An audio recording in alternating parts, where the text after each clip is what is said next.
Welcome, ladies and gentlemen, to a new episode of the X Bottom, Season 5, Episode 5. I am your host, Alejandro, with me, the Avowed. The Avowed. Oh, Yeah, I'm are you giving you a gonna use title, that? Joe. You're gonna use that as a title? Yeah. Okay. I Hey think, everyone, yeah, you gotta get used to me. I'm gonna throw you titles, Joe. that's fine with me. The Avowed, Joe LaRussa, Don Lionheart, whatever you want. That's me right here. Yeah.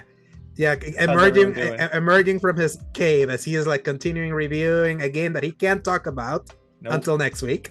Well, I can say that I'm playing it. I just can't talk about what I'm playing. Exactly. You gotta hold, Unfortunately, yeah, you gotta hold up that tongue for a little for one more week. But other than that, how are you doing, Joe? I'm doing good. Doing good. Just like you said, cave. Really, I haven't gotten to do much else besides play this game because I want to make sure that I have it done for the embargo, and we are going to have a video review up in time for embargo, everyone. So I want to make sure that this is done with enough time for our wonderful video editor, Elliot, to have time to Mhm. actually make a video. Yeah. And he's Australian, so his world is like opposite of ours in terms of timing. So just want to get it done and grind it out for him. And yeah, that's pretty much it. Yeah, that's kind of like All a right. where you're getting it complicated because you're gonna do it with Elliot this time, and because he lives in Australia, you kind of have to get things earlier than you should, so he can then Yeah. download those things. And if you need to like add some, it's a 14-hour difference, 12 to 14-hour difference, so you really have to account Yeah. for that. I was thankful that when we did the Eternal Strands video review, I did it with Ray, who is like Mhm. stateside, so it was Yeah, it was much easier. Ray did my Life is Strange video review, so he put that one together. So that was easy. I just gave him the script and it was done. Are you gonna do the VO this time? Yeah, I mean I would have done it the first time. Ray just kind of did it. I guess he was short on time or whatever. Mhm. But yeah, that's my plan is to do the VO so everyone gets to hear my melodious voice talk for however long it takes. I don't know.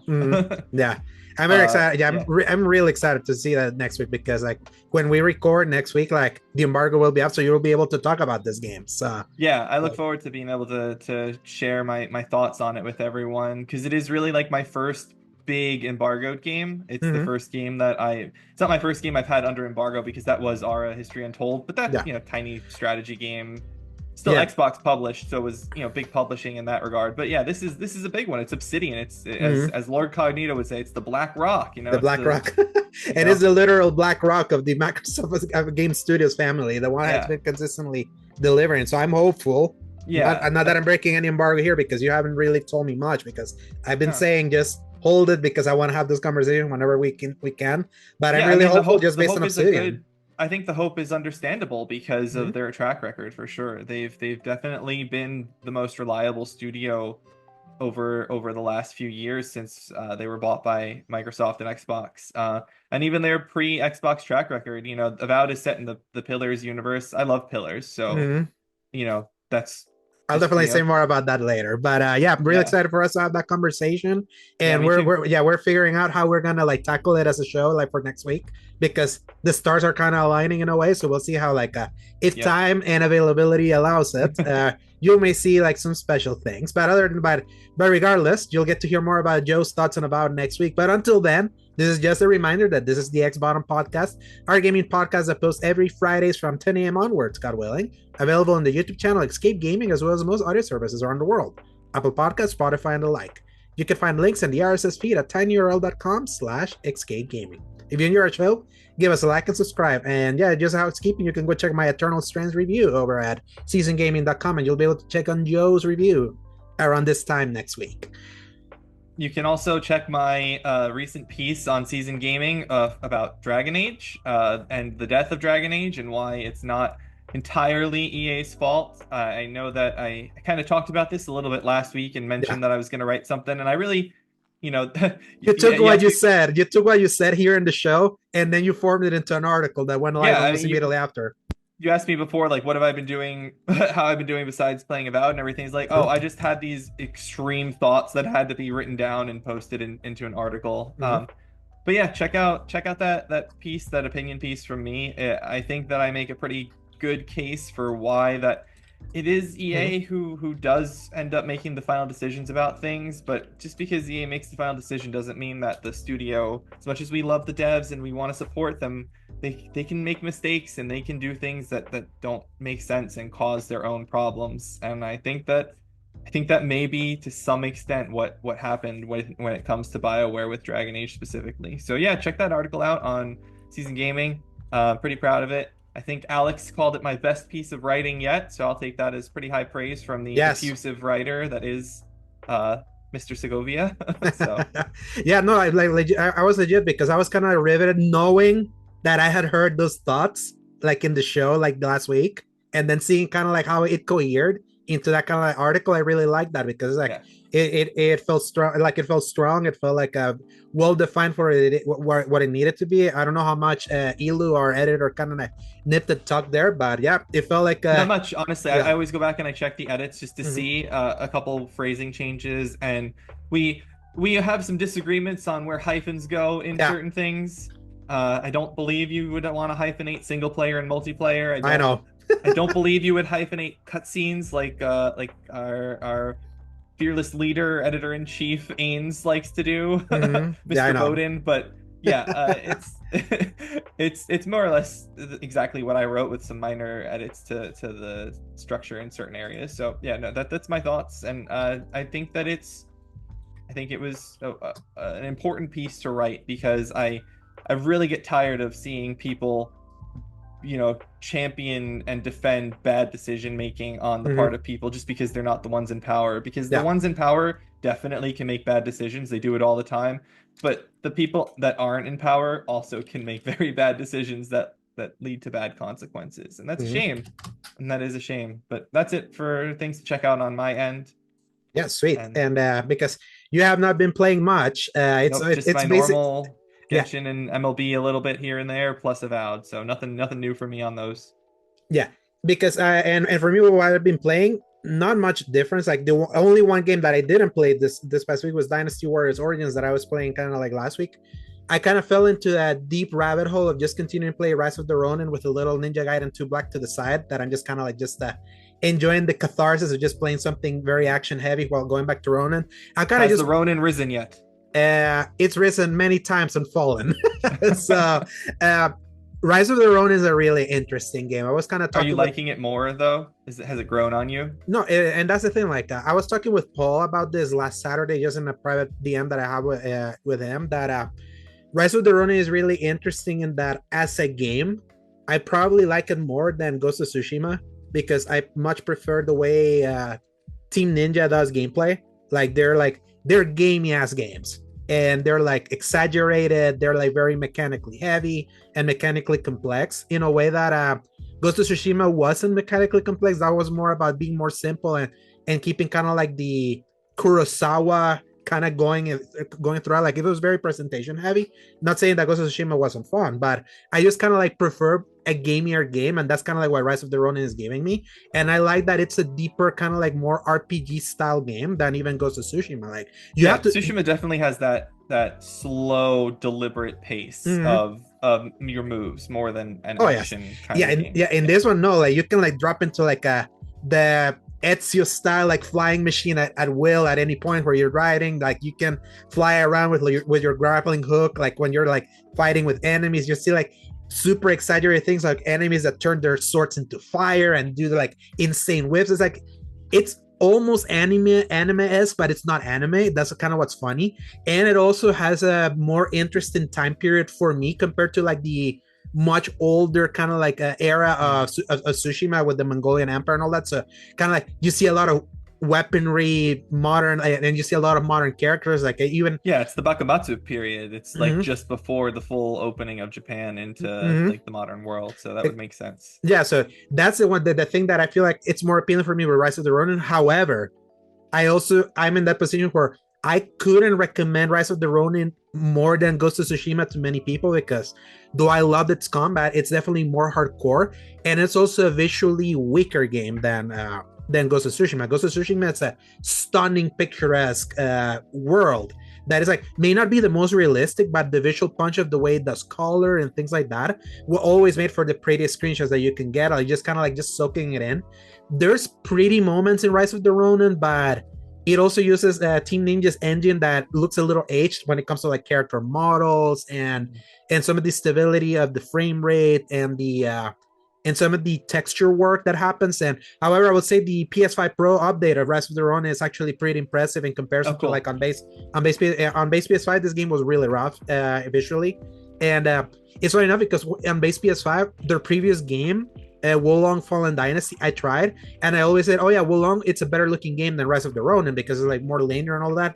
I went back to Wolong also just to kind of keep on going, just to kind of compare both games, and now I feel on Pro, Rise of the Ronin looks better. Though I wouldn't call it like a visual showpiece either. I feel there's way better looking games that have been like under the Sony Interactive Entertainment umbrella, but and also kind of this game suffers to me from very old school open world design where it's like a think Assassin's Creed from 2010 2011, like those minimum kind of like icon chasing open world kind of like design, which it can be really appealing in its simplicity, but it's also really old. And this is also kind of married to what I call the Neo loot problem, where a lot of Team Ninja games that have come out since Neo suffer from loot barf.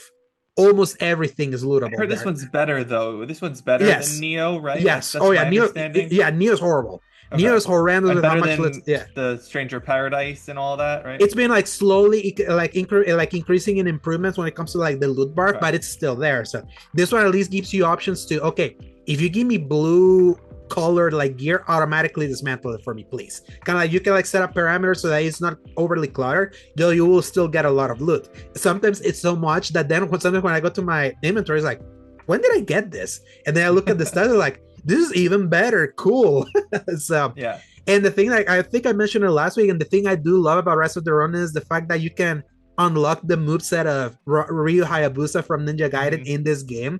And that has been like so cool, like wearing the Ryu armor style, like a Ryu style armor in your character. And I'm playing as a female Ronin in this game. So they made like a more female styled version of the Ryu Hayabusa suit that actually looks really cool and very form fitting for like a female. So it's really cool that they allowed to do that. And Uh-huh. the and Form the fitting, Alex. oh Form fitting. yes, I'm Uh-huh. not. Yeah, I'm not being two faced about the fact that it is very eye pleasing to see my character, how I built her.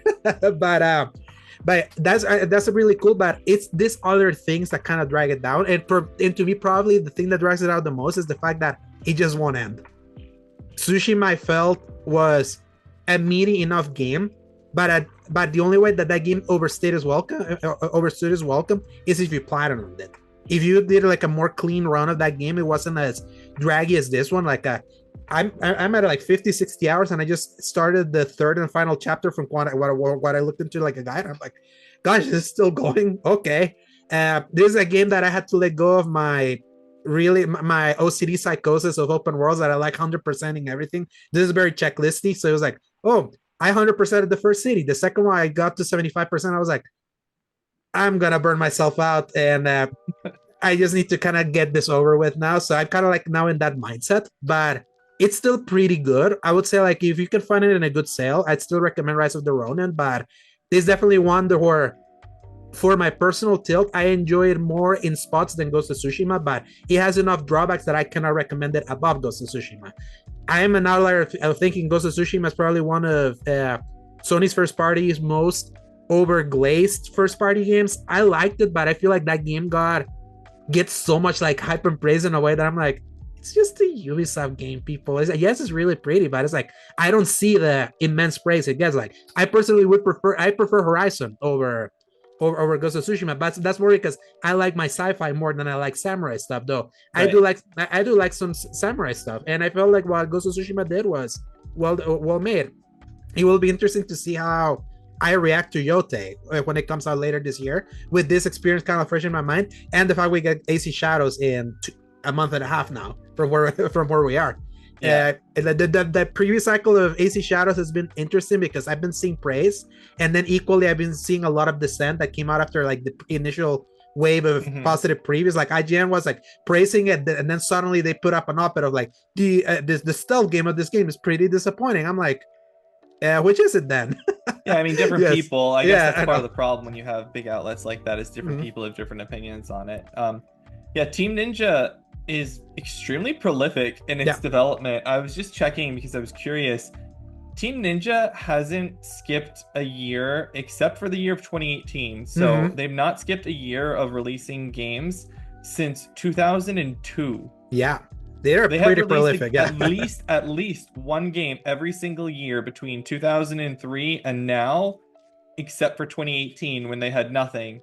And in 2017 and 2019, they released 4 and 3 games respectively. Yeah. So they make a lot. I mean, their longest gap is 3 years, and that's Mhm. between 96 and 99 with Dead or Alive and Dead or Alive 2. And then they waited 2 years until 2001 for Dead or Alive 3, and then 2 years for Dead or Alive Extreme Beach Volleyball. And Yeah. then since 2003, And they were like considered the one of the cream of the crop Xbox partners in that 2003 2004 period because of Ninja Gaiden and Ninja Gaiden 2. So yeah, I they, mean, just and they don't make it's not like they're making small games. I mean, just this list of games starting from last year: Rise of the Ronin in mm, 24, uh-huh, Wolong in 23, Stranger of Paradise, Final Fantasy 22. Origin in 22, Ninja Gaiden Master Collection was in Hmm. 21. That's a Yeah. little bit of a smaller one, but then Neo 2 was in 20, and Hmm. then they did two different Dead or Alive things plus Marvel Ultimate Alliance 3: The Black Order in Yeah. 2019. People forget Team Ninja did MUA 3.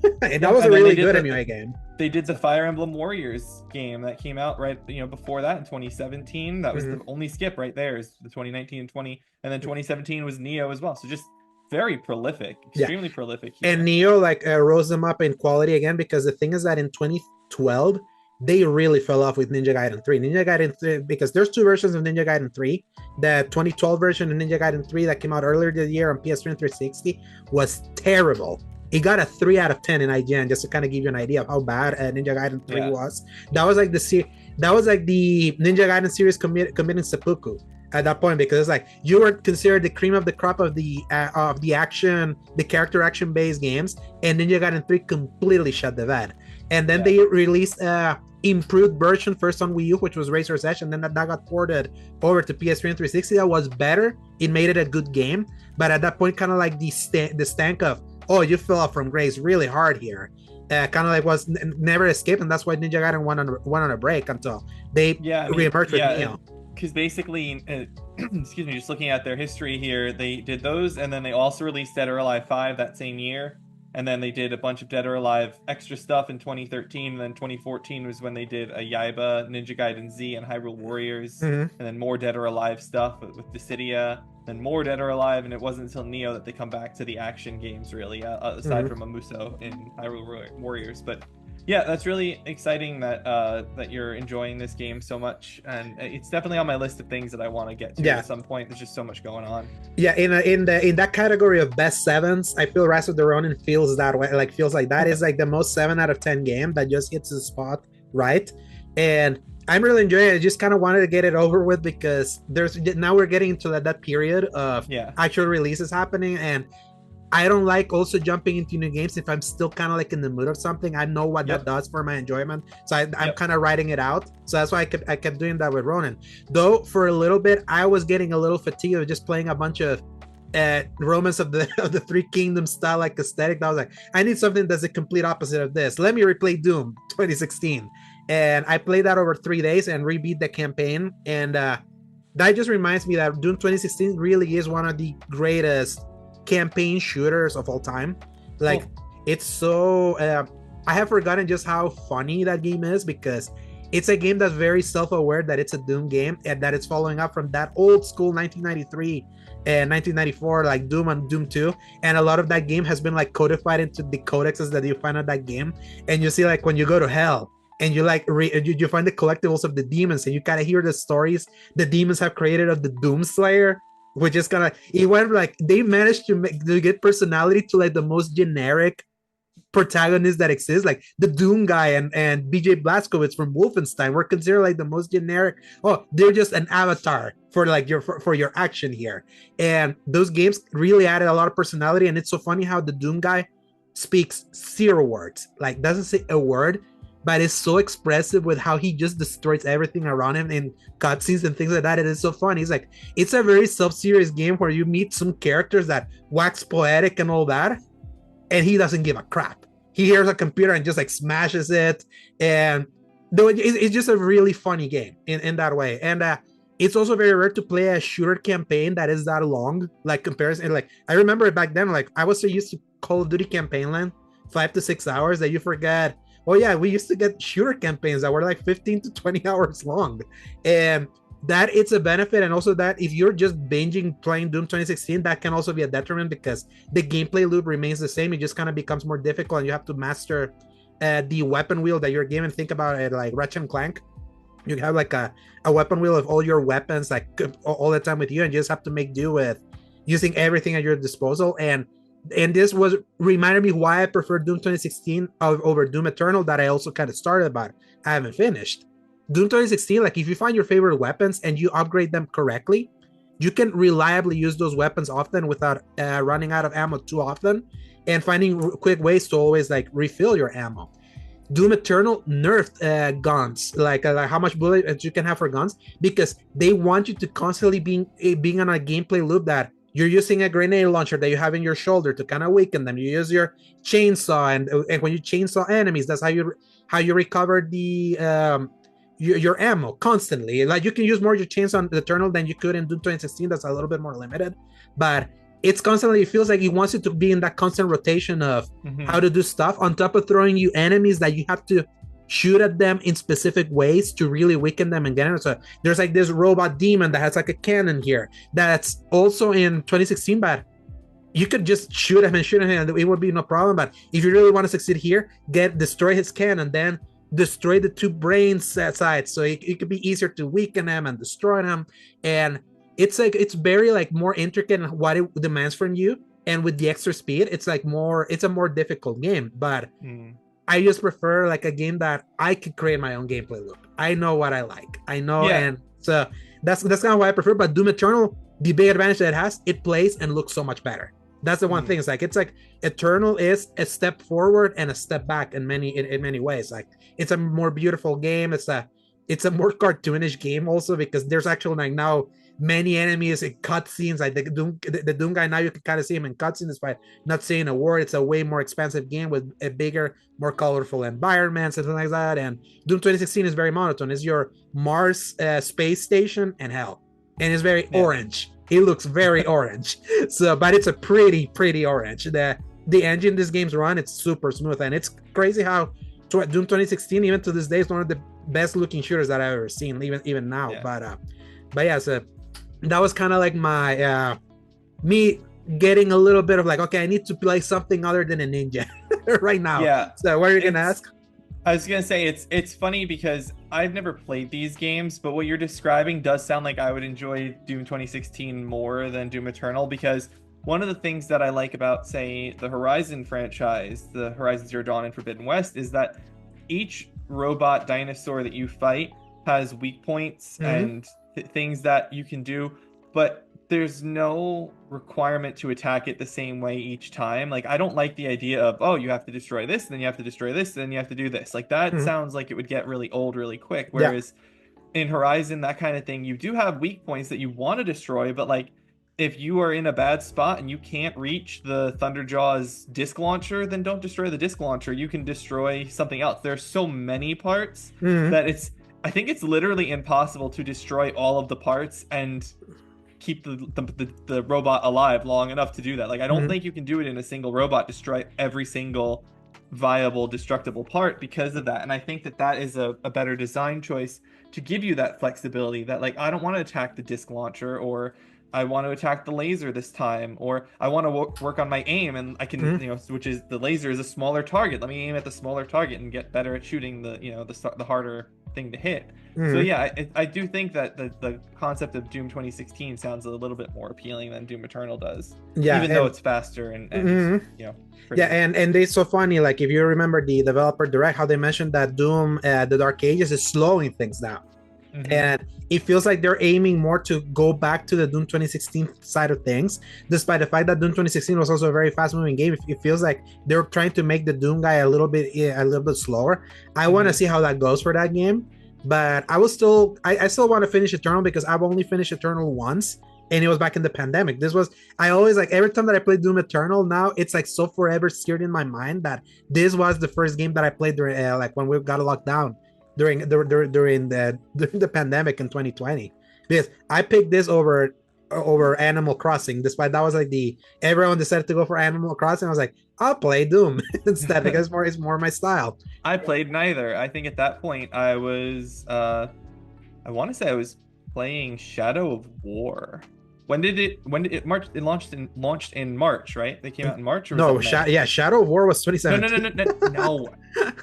Talking Animal Crossing and Doom. That March was 20. March, right? Yeah, March 20, March, yeah. 20, yeah, 2020. Right, yeah. So I think I was playing Middle Earth Shadow of War, going for the platinum, and also unemployed at the time. So I was, I didn't really want to spend the money on things, but Mhm. then I heard how amazing Final Fantasy VII Rebirth was just a few weeks later, and I bought Uh, that, and then I ended up loving it, and it's in my like top 10 games of all time. But mhm. yeah, so I've not played either of those games, Animal Crossing or Doom, but I'm Yeah, glad that I can't at least imagine Animal Crossing would be your game. I couldn't imagine. I So guarantee that I am going to get sucked in like you wouldn't believe to the Dendoko Island, though, when I get to oh Infinite Wealth in June. That is going to be, I actually may have Jing do that. I may have Jing help me with that and like let her decorate and do things. yeah, I am really curious to see how deep you go into that, because like Infinite Wealth is the biggest Yakuza game. You platinum all these games, and that game, for like what I understand, is just as content packed as Rebirth. So, and I know like what it took me to platinum Rebirth. So I don't know like what the platinum completion is for an Infinite Wealth, but it will take it will be like a big time sink whenever Yeah, you it's get there. probably, I mean, most Yakuza games to get the platinums are around 120 to 150 hours, Mhm. depending on the Yakuza game and depending on how good you are, quite frankly. I like I don't need to learn how to play Mahjong, so I can get the Mahjong stuff done. A lot of people take a long time to get the Mahjong stuff Mhm. done, but I know how to play Riichi Mahjong. I won't say I'm good at Riichi Mahjong, but I'm competent at it, and Yeah. but yeah, Yeah. I look forward to getting Infinite Wealth, of course, and all of that. But the Animal Crossing thing, yeah, that the thing that always stood out to me about Animal Crossing that I didn't really care is because I felt like there was no interaction. Like I watched people stream Animal Crossing, and I'm like, oh, you worked really hard and you got this really cool thing and you placed it there, and what do you do? It's like, oh, I walk up and I like poke it and it like makes a noise. Yeah, it's just a game that you I was live like, in. That oh. yeah, it's very like the goal of that game is just live in, and But you I, don't live in it. You just like build stuff and then look at it. It's kind of like making a museum because Mhm. you really don't interact with it that much. Like I've seen people set up cafes and all these fancy things. And I'm like, okay, has any one of your islanders ever gone into that cafe with a cup of coffee? Yeah, No, they don't. yeah. Can you like what can you do? Mhm. You lay in your bed, you sit in your chair, you sit at your piano, you like it's a lot of Yeah, sitting and it doesn't feel like it's a living, breathing world. Like what you yeah. do, like Which you is can why feel I'd like much rather tangible. prefer The Sims. Yeah, I'd Mhm. much rather play like The Sims or something like that. Yeah, but of course, because it was a Nintendo thing, and everyone, it just happened to be the game I that know. launched around that time. It was why Yeah, it's one of the biggest Switch games I know. ever. And I still haven't played it, so I'm just kind Yeah, of like I'm just no just on Switch reference 2. of yeah, just on reference of seeing like how people have interacted in that game. And I did love like how people were role playing like by themselves, like when they were playing online with others. And like for example, I love Yeah. that Gary Whitta, he made a talk show with Animal Crossing called Animal Talking, and he was inviting people, like celebrities that were playing Animal Crossing, to join him, and he was interviewing them like through Discord calls while they were like inside the game. So he even had Selena Gomez in his show one time. So that I found really cute and very like interesting that people were able to get that out of that game. It was just not for me, not what I like playing games for. So, but yeah, and then the other stuff that I play, like I started and I deleted both Pillars games. I couldn't do it. Like not I was like, I'm not in the right headspace for this. Like I'm not a CRPG guy. Like this is not making me a good first impression.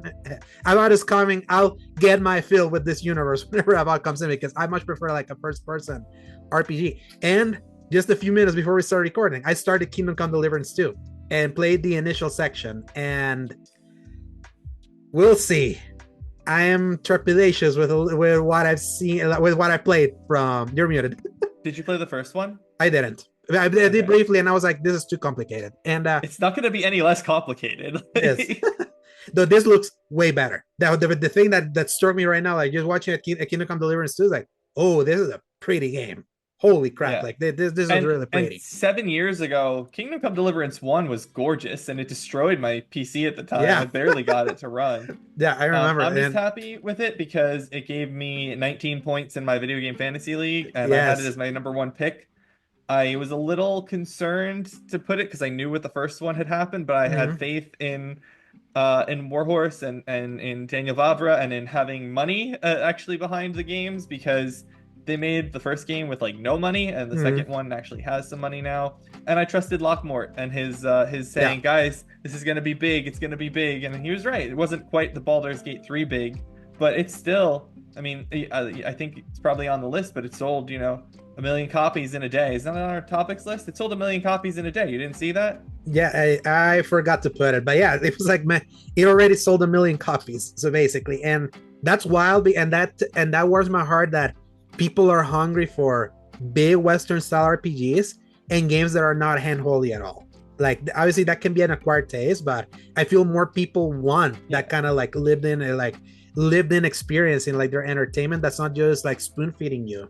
And there, I always say that the market is big enough that it should support both styles of games, and I'm just glad seeing that got rewarded because I know Kingdom Come Deliverance one sold a lot, right? Like 8 million copies, if not More than more. Yeah, that. I think yeah. I think it ended up at like 16 million or Oh something. yeah, let me. It Yeah, was yeah, huge. Hold on. I'll look. I'll yeah, look. You yeah. talk. Look it up. Yeah. So yeah, initial like clunkiness aside, like he just like I was really impressed with how it looked visually. I was like, oh cool.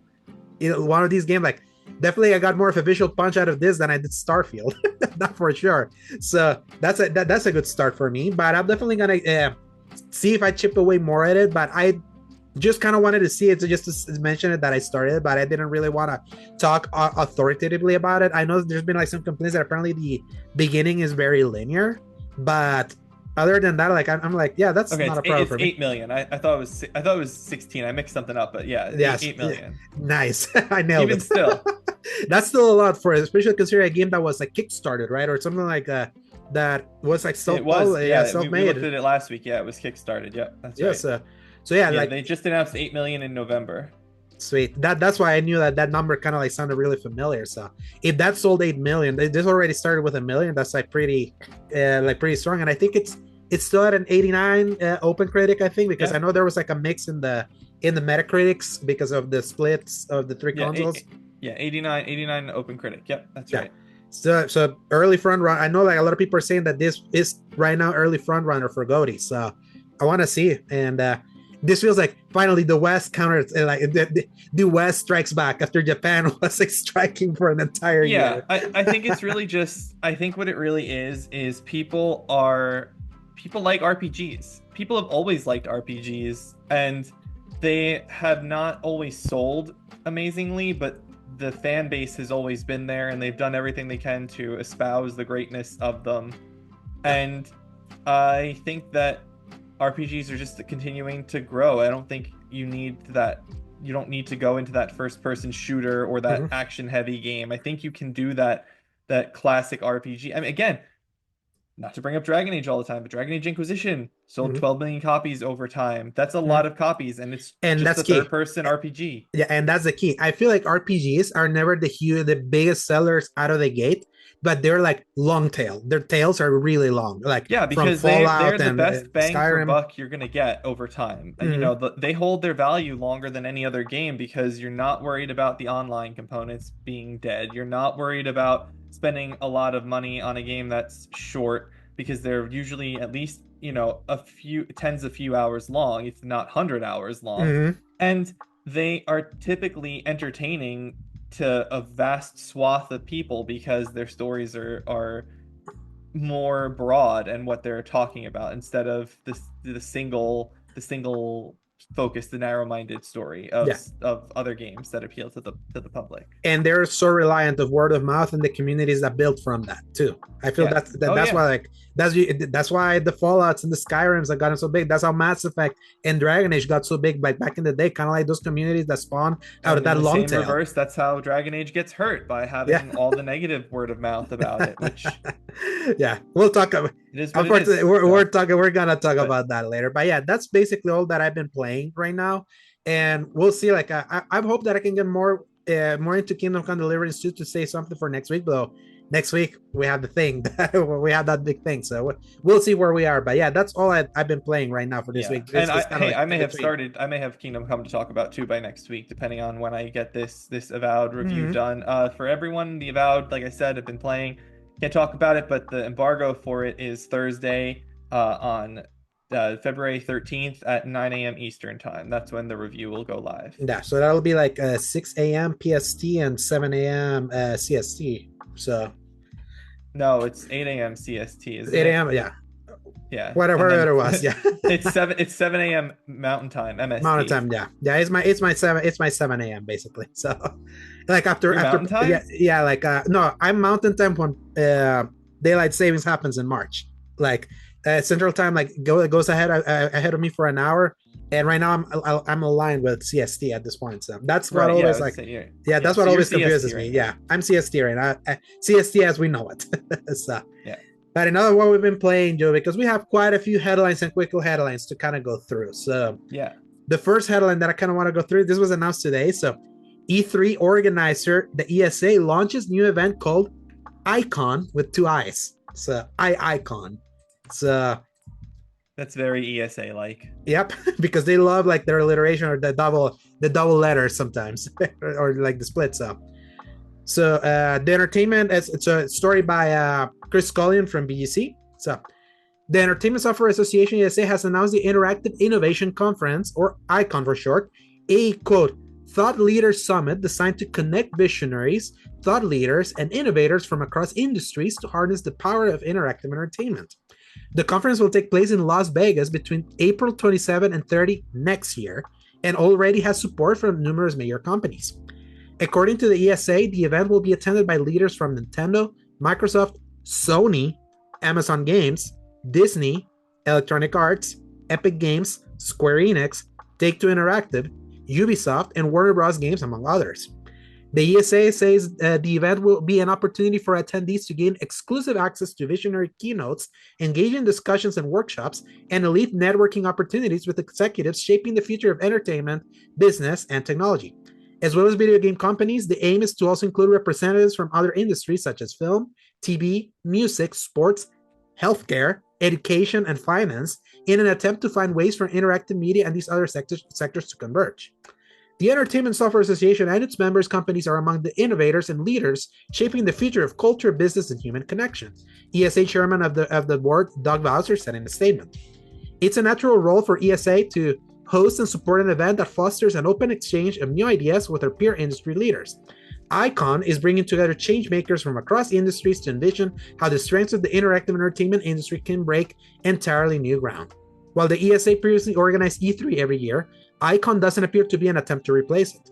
Attendance is by invitation only, and the event appears focused more on networking and brainstorming than an opportunity to announce new products. So, this sounds like GDC. Like, if I'm perfectly honest, like, well, just reading that discussion, I'm like, okay, like, what would differentiate this from a GDC? Is it more like this? Like, I know like GDC has some really great talks that happen of like some developers kind of coming in and giving kind of like the breakdown of how they were able to do certain things and teaching other developers like of their development processes and all that. So I feel the ESA is just having a bunch of money like back then, and they just need to do something, and they just cannot do E3 anymore because no one wants to do E3 in the album post COVID. And this is I think this is just the ESA needing money from somewhere because they need to justify the organization itself.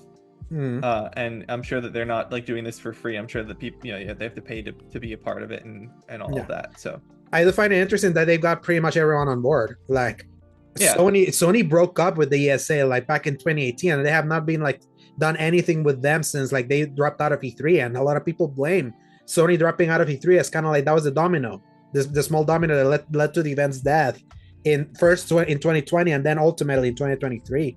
So I'm gonna look forward to hearing like how like I want to see the closer we get. The thing is that this is not this April. This is until next year. So they're really gonna like spend almost a year trying to like build this up, if they do. Because I remember when they still tried to bring back E3 in 2022 and 2023, and they just kept canceling it all the time. So I'm just interested. Many fails, many failures. Yeah, I'm just really interested to see like how this goes, and if whatever they show up is kind of like also streamed, because I personally love like no like learning about some of the know-hows of the industries. So if they stream whatever they end up like showing in this thing, I'll be curious to hear. Even though I'm not looking into these things for what's my next big game, so that's still Yeah, just show. I don't know how much this is gonna impact like us as individuals. I don't necessarily think this is gonna be too important, at least not off the bat, because I don't Hmm. think technically E3 was really that important for us off the bat either. So Hmm. maybe it becomes a bigger thing, Yeah. but I think this is just an interesting development, but I don't Hmm. think that there's anything about it that actually means anything for us as Yeah. the individual players and Hmm. commentators on all this stuff. Yeah, this gives me an air of, because I don't know if you were like following E3 a lot. Like, do you remember when E3 went to like Santa Monica like in Yeah, the 2007? They one made it, year yeah, that yeah. yeah. Yep. So it gives me an air of that, but not quite like the big event either. So it's like it's again them trying to like downscale, like when before E3 became like such a massive public consumption show, that how was this was how people kind of got together and like to network and kind of share product for like what was coming. It feels like they're trying to get into that with like a different name, but in a more conference keynote type that's not much for press, but for like the people that are like in the know. So, but we'll see. Like we know they're attempting to do that. I know now seeing how the ESA has behaved over the last 5 years now, it's like are they just all talk and just wanting to do stuff? We'll see.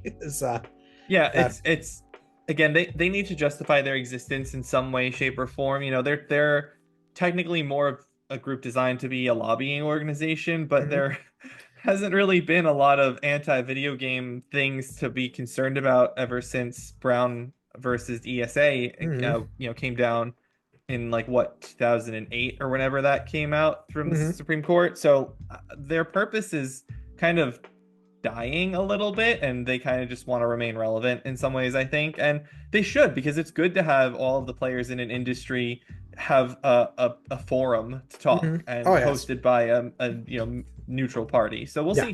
We'll yeah. see what happens with it. It could be good. Yeah, I Could be a good personally, thing. yes, I personally miss the pomp and circumstance of E3 personally, because at the very least, like it really forced everyone to show up and kind of like seeing like everyone really compete with each other. I really hate this era where it feels like everyone's kind of like siloed right now. Like Xbox is not really competing. Sony's like in their ivory tower despite screwing up so much, but Hmm. that not mattering because like they really don't have a direct competitor. And Nintendo beating like marching at the beat of their own drum. They're like super massively successful. For now, they like broke 150 million switches. So they're like 10 million away from being like the best selling device of all time, like in video games. So I just kind of miss that. I would hope that that level of kind of like ardent competition ever comes back. I just don't know it's ever gonna be under the ESA anymore. I don't feel like Yeah, they care about that, and they everyone found out that they can just talk whenever they want. Then people will show up. So that's just the internet. yep, and I hate it because I miss being how I was before. So I do too. Yeah, I miss my there's a Super Bowl. niceness.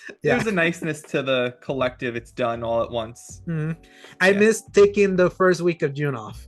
Like taking those days, like it was like from that Sunday to Tuesday to just watch the Yeah, I have to keynotes. say, I always had things come up while that was going on, whether I was like out of country traveling or Mhm. summer vacation or had mandatory volunteer work. Yeah. Yeah. I loved E3, but I was always playing catch up with it. Yeah, So, makes sense. And back in the day, we used to play catch up. Remember, they didn't even stream it at all. We had to wait for like mhm. Game Informer magazines or like Nintendo Powers or anything else to kind of catch us Yeah. up on what was shown. So, I used to record the X-Play coverage on the G4 TV on the mhm. DVR, like the Yeah, Dish Network DVR that we had. Yeah. yeah, the Adam Sessler like coverage and things like that with Olivia Yeah, and Munn. then Yeah. eventually it switched over to Spike and game trailers and all Mhm. that too. Yeah, I would record those and watch them Oh in man, like after whatever. But yeah. we're old. I remember that real well. People won't know what it was like. All So right. now they have TikTok. So now a couple of EA headlines I've and got all. things to say on some of these, just so Okay, you know. yeah, sweet. And you let me know. I did put a story in one that we can follow at the Yeah. very last one, but you can jump in at any point with this one. So first of EA headlines, because they had their fiscal year kind of like earnings report like recently, so a lot of things were said. So one of them was that EA has confirmed a planned release window for its new Battlefield game. reportedly titled Battlefield 6. We don't know what it's going to be titled. And they said that it's supposed to be out before April 2026. So people have been saying that they were expecting it this year, but it seems that they're giving themselves kind of like that window for pushing it out. They're giving themselves this fiscal year. They're giving themselves fiscal year 2026, which is April to March 31st of 2020. April 2025 through March 31st of 2026. Yeah. This one is interesting. This is one that I want to talk a little bit about. So I have always loved the Battlefield series. I loved Battlefield 1 and 2, and I played a fair amount of 3 as well, but they kind of just fell off a cliff. Yeah, when you said Battlefield 1, do you mean 1942 or the Battlefield World War 1 from 2016? 1942, okay, specifically. Yeah, I played 1942. I played 2042, of course. You know, all those early to late aught and tens Battlefield games. I loved those. I thought they were really good, and they were different, and I always preferred them to Call of Duty because they were bigger maps, the vehicles, the more diverse weapons, and more dynamic gameplay because of the grandness. Much more dynamic, and of course the Bad Company games. So I loved Battlefield, and then they got to like Battlefield 4, and I stopped playing Battlefield games basically because I feel like Battlefield 4 just jumped off a cliff. Like the third game, Battlefield 3, was like walking to the edge and like getting on your hands and knees and putting yourself in a position where you're like hanging to the cliff. And then like it was just not, they were like getting ready to fall off, but they hadn't quite fallen off, and then they just let go for Battlefield 4. So I think that their real peak was Battlefield 2, and I put a lot of time in Battlefield 2, and I really enjoyed that game. And so seeing this one, to me, and the reason I want to talk about it is they better get this one right. They had better get this one right. They had so many weak Call of Duties before that they could have jumped in and swooped in and taken it over, and they just botched it every step of the way. All the time, literally. Call of Duty Ghost sucks, and they finally had a Battlefield 4 running at 60 FPS on console, and they released a broken Battlefield game in Battlefield 4 that took an entire year to fix. Then Battlefield 1, the 2016 one, was good. That one was like a return to form comparatively to what it was like with that, and also Hardline, that wasn't made by DICE, that was done by Visceral, but it was like they was still kind of, that was shaky times for Battlefield, but Battlefield 1 was like, oh cool, a World War 1 game, this is interesting. That didn't, like, I know a lot of people still play that game weirdly, but it was the only one out of like this decade of Battlefield that didn't launch bad, because then Battlefield 5 going into World War 2 again, but release half-baked because they were working on Battlefront 2 and Star Wars, and because they were trying to like fix the mess that was the loot box, which they in turn were half-baked and broken too. Exactly. So it was like they ran out of time, and it was like, oh crap, we still need to release a Battlefield game, and they released it as an quote-unquote early access game that was still for full price with an incomplete campaign, modes missing. The game was still like buggy because that's just how Battlefield tended to be. And then they dropped support of that to then be like, we're going to 2042 on 2021, and we're not doing campaign, we're not doing co-op or any extra, we're just focusing on our strengths in multiplayer. And that game was even more broken than the most broken Battlefields. It's like, that was the beta period of 2042. It's seared in my mind. I was like, I cannot believe that this is the state of this thing, and they're gonna launch it in like a couple of weeks. I remember that. I was like, it was so heartbreaking, because like Battlefield has just been heartbreaking disappointment after disappointment after disappointment over a decade. Yeah, and it is personally crushing to me, because I really loved those early Battlefield games, and I remember Battlefield 3 coming out in college for me when it came out, and I was just like, this is good, but I still feel like it's missing something. And then 4 just totally was just a total mess. And I remember talking to people at the launch of Battlefield 3 being really excited, because I was like, this is a new Battlefield, people. This isn't like Call of Duty. They don't release Battlefields every year. Call of Duty releases new Call of Duties every year. Battlefield is special. They only do this when they have like things to do. It was 6 years since Battlefield 2, because Battlefield 2 was like 2005 or 2004, so it was even longer. So because there was Bad Company. So. Right. That's exactly right. They don't release new Battlefields every year. It was supposed to be a special thing. And so I'm hoping that with the time they've taken off of this, the 5-year gap between Battlefields that they'll have taken between this and the other one, potentially 5 year, 4.5, whatever, they'll have fixed it, and it'll be good. And then we can finally take down that Call of Duty monster. Yes, and it's so unfortunate Maybe. that the downfall of Battlefield happened when EA decided that Battlefield was going to be Call of Duty's direct competitor, because Battlefield was always kind of marching on its own drum. Like Yeah, it was always Modern, its own thing. That's right. That's right. It yeah, was like always its own thing. Modern Warfare 2 released in like November 2009, and then Bad Company 2 was in March 2010. Like with enough gap, and Bad Company 2 is one of the most beloved Battlefield products ever. And I remember, like, after the successful of that launch, like John Riccitello, the CEO, was like, "This is our first step to take down the Call of Duty franchise." I was like, "Okay, why? Like, why are you taking aim?" But well, I mean, I guess because then, if you remember, the marketing for Battlefield 3 was like relentless, going at Call of Duty, answering the call, or beyond the call, or something like that, were like some of the slogans of that campaign. And I'll never forget how disingenuous the marketing campaign was, also because they were pushing hard the PC version in their commercials and all of that, but they were also pushing it hard, like, yeah, this got to be the console shooter debut, and the console versions were not even remotely close to what the PC version was. That was like a generation ahead. So a lot of people that bought it on console were duped, because it was like smaller maps at 30 FPS with not like the visual splendor that they've been like demoing it. It was like very disingenuous, and that really started the downward trend for them doing it that way, because Call of Duty then just kept doing their stuff and they just kept going. So this time they really went away from analyzation. So let's hope under Vincent Pella, that it was not overseeing this game, that they're gonna do community tests. That didn't put it there, but apparently they announced that they're gonna do like heavy play testing, like from beta tests and all that. So people they will actually get feedback. So they really want to get this one right. So, and I hope so. I hope so. Yeah, I hope they get it right. Yeah, I'm tired of Call of Duty being the only military shooter that exists right now. Like, yeah, I mean, I would say it would take a lot to get me to like buy Battlefield again, just because of how life is. I'd rather put my time into the single player games, but they could if you know, our little friend group starts playing Battlefield together, maybe I would buy it. I would give it a shot again. So yeah, we'll see. Yes. Another headline, I skipped another one because it wasn't that meaningful. It's like, of course you're gonna support the Switch. EA seemingly changes its mind on Apex Legends 2 after a continuous downward trend.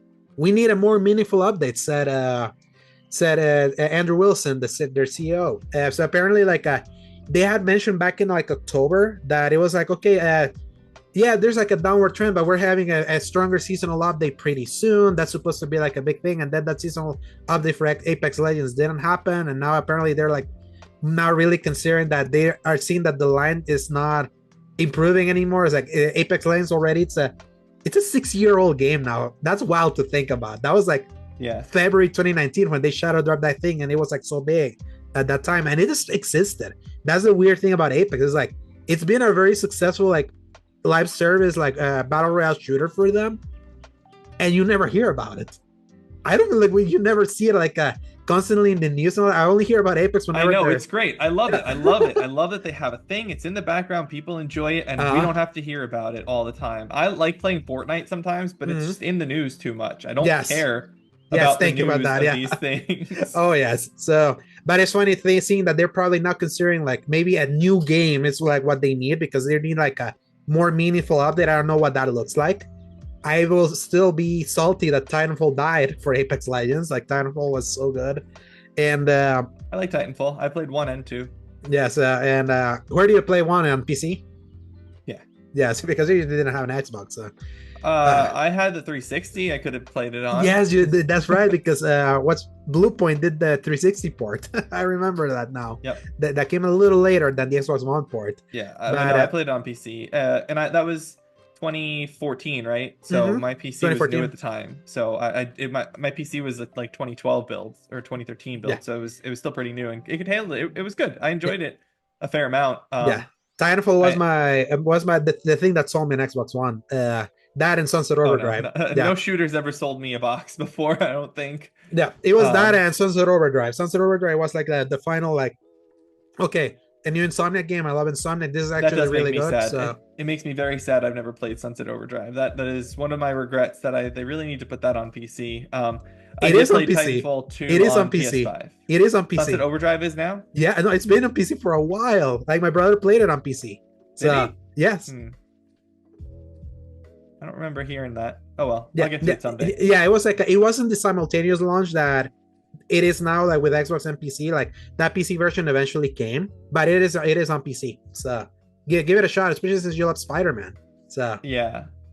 Yeah, I'll look into it for when I have a chance. But yes, not right yeah, now. no, definitely not right Yeah.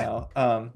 Yeah, And yeah, I Sunset Overdrive really is still the liked best Xbox One game. I really Still to like this day. Titanfall 2 though. Titanfall 2's story was good. I played that on PS5. I think I got it.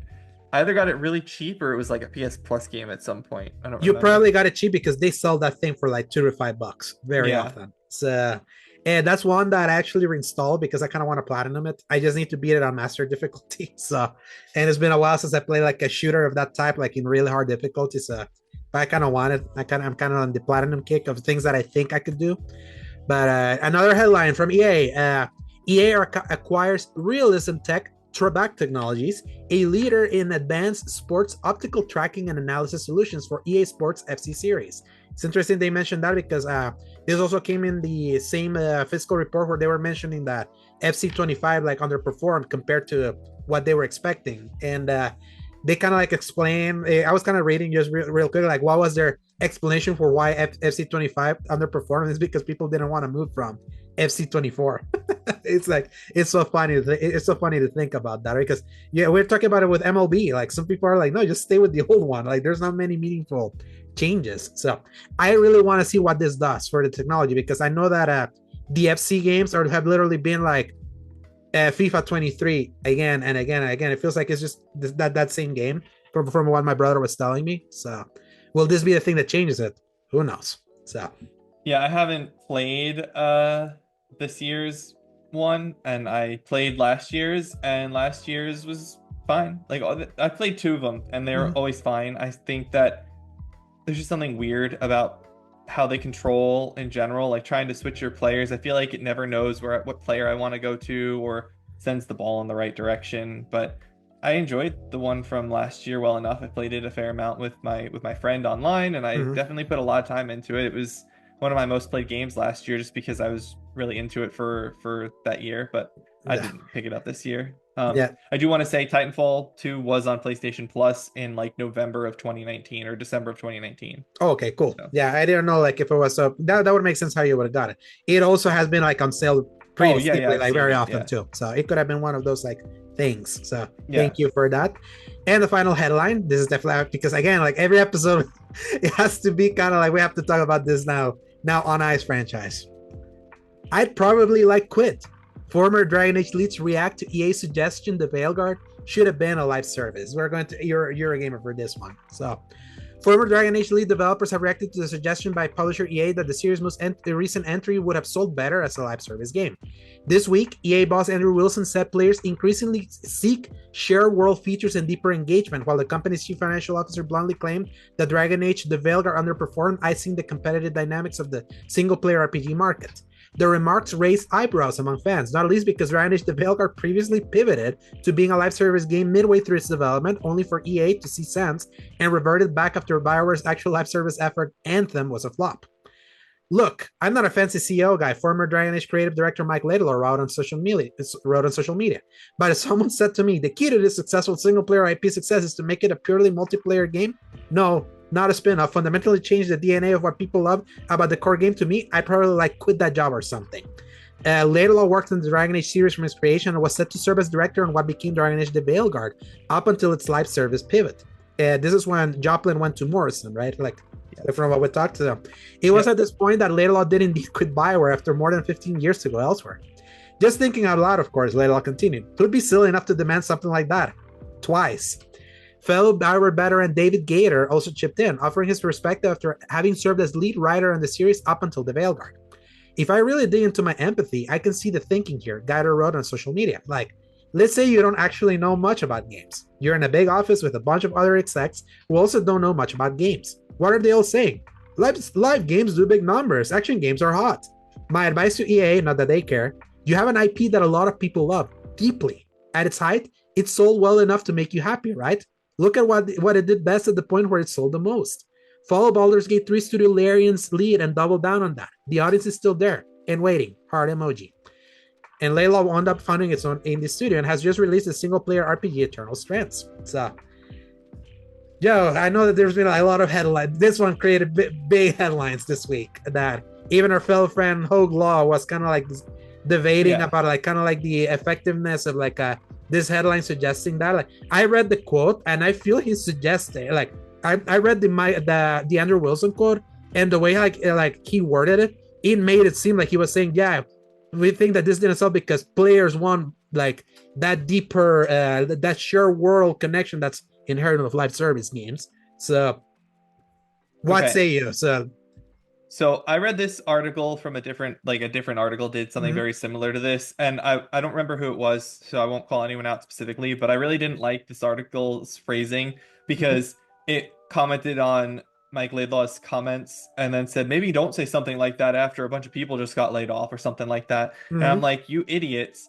He's saying that because that's what he did. Yes. Because he did leave as soon as they made that demand. So that is why he was gone. So shut up, whoever you were that wrote that article. That was not the one we just read, but Yes. was very incorrect. So, okay, here's the thing. Mhm. Live service games don't have to be multiplayer games. Mhm. I love the idea of a live service Dragon Age game that is not a multiplayer Dragon Age game. I Mhm. don't think that those two things have to overlap with one another. They Mhm. don't have to. Um, the problem is these headlines are all saying that Andrew Wilson said that it had to be a live service game, and I don't think that that's what he said. So I have the statement right here. Let me start with Dragon Age the Veilguard. Historically, blockbuster storytelling has been the primary way or industry. I think this was. Hang on, let me. I think this was Andrew Wilson's quote. Yeah, this was Mhm. Andrew Wilson, not Stewart. Blockbuster storytelling has been the primary way our industry brought beloved IP to players. The game's financial performance highlights the evolving industry landscape and reinforces the importance of our actions to reallocate resources towards our most significant and highest potential opportunities.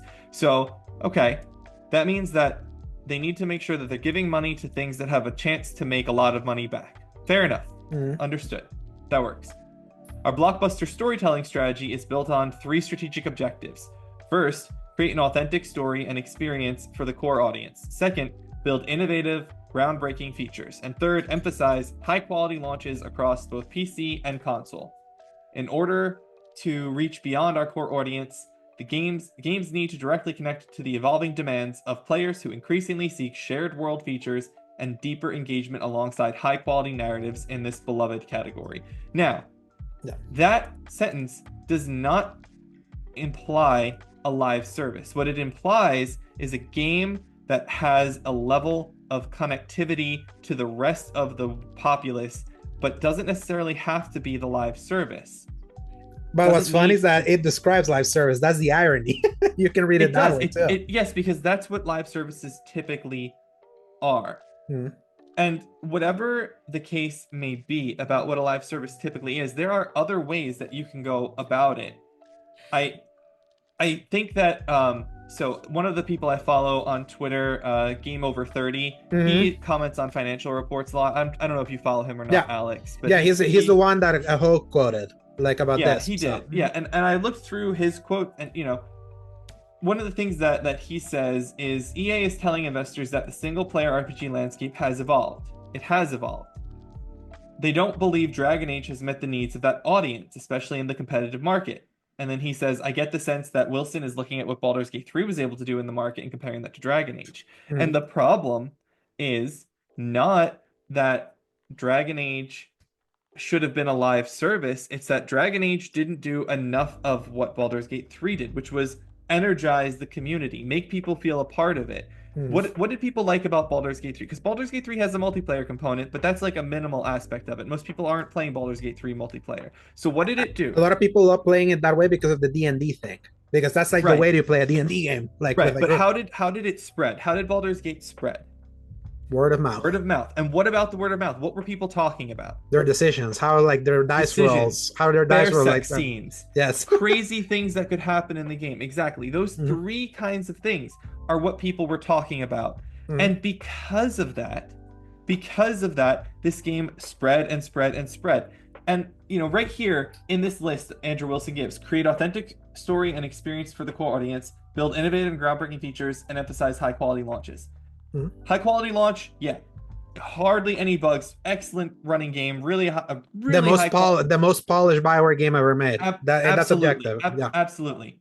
There is nothing innovative or groundbreaking about this game's features whatsoever. No. Nothing about it is innovative or groundbreaking. That doesn't mean they don't do what they do well. They do. They do it well because they made a very functional, fun to play under most circumstances action combat system. They put that in there. That was well done. As much as I had issues with it personally, as I've always said, I recognize its quality. And then authentic story and experience for the core audience. They have a story. It's a good story overall, but for the core audience of it, the core audience of Dragon Age likes, what is the core audience of Dragon Age like? Choices, consequences, actions, and options, and ways to play the game.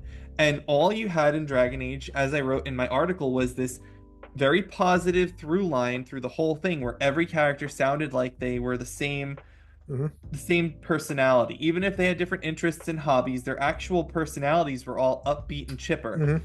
There was no one who was that dark and depressing character. There was no one who was that gross pig character. There was no diversity in cast in terms of what kind of outlook they had on the world, and Mm-hmm. that is not the experience for the core audience of Dragon Age as far as I'm concerned.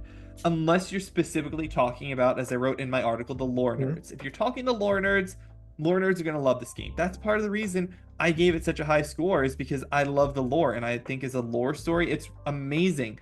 But I had major issues outside of that piece with the lack of true ability to be yourself. You are Rook, and Rook sounds this way, and that's not what Dragon Age is supposed to be. Dragon Age is supposed to be you are this character, and this character can be all of these different things. See, I'm making a wheel because it's a dialogue wheel. It's supposed to be all of these different things instead of just the one. It doesn't matter. You're on this side. It's all equal to just giving the positive response, and that is an error. So I think that the failure of Dragon Age in the numbers here is not, and in this quote, is not him saying that it needs to be a live service game, but it could be, because if you had a Dragon Age game where you just were constantly flooding it with new zones and new DLC and new stories and did that, it'd be really cool. Because you know what? I think Assassin's Creed Valhalla was a live service game. That's kind of what's so funny, how like the idea of like a game that expands, like a game with expansions, can now be put under a live service. That's the irony.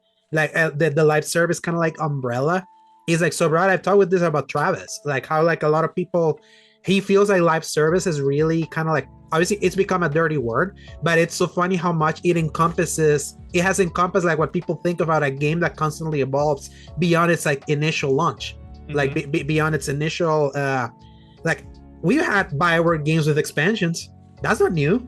And expansions that take you to new places. That happened with Mass Effect 2, happened with Mass Effect 3, happened with Dragon Age did the same thing with Inquisition with its 3 pieces of DLC.